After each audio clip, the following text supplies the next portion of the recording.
didn't set out in Africa planting churches. In fact, we began our trek working in a Bible school in Kalemi, Zaire, under the direction of its founders, Ralph and Shirley Hagemeyer.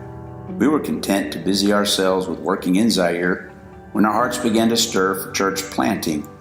There was no one more surprised than we were.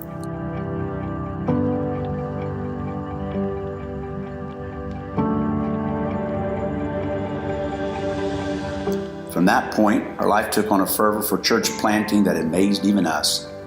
Initially, we thought we were to plant only a few churches, but as we grew in the vision, we knew our call was to see 1,000 churches planted, raise up national spiritual sons, and then leave the churches in their hands when they were ready.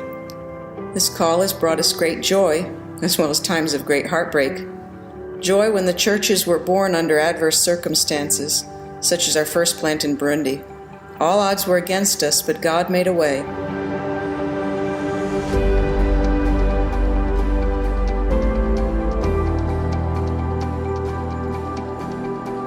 Four of our 12 existing churches are now in Burundi. Heartbreak when war broke out in that country. We endured years of uncertainty, relying totally on God to keep us, since He gave us no release to leave. Joy when God enabled us to feed thousands in Burundi.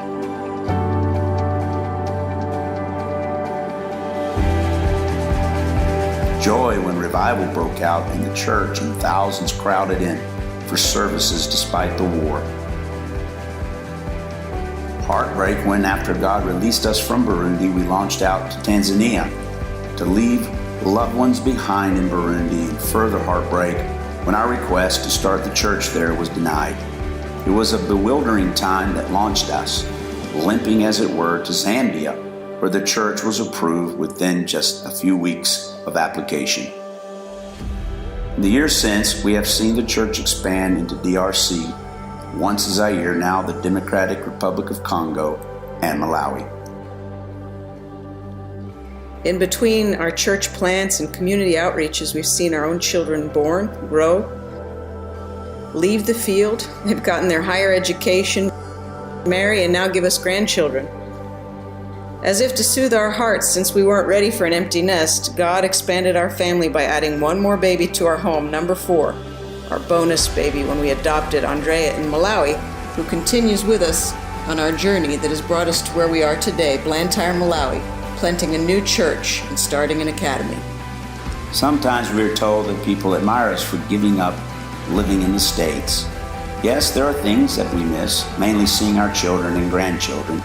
However, we are certain that the call to the nations will continue on through them and their children after them. Where the next 30 years will take us is another adventure that we are waiting to live. One thing is for sure, there'll be grace for the journey.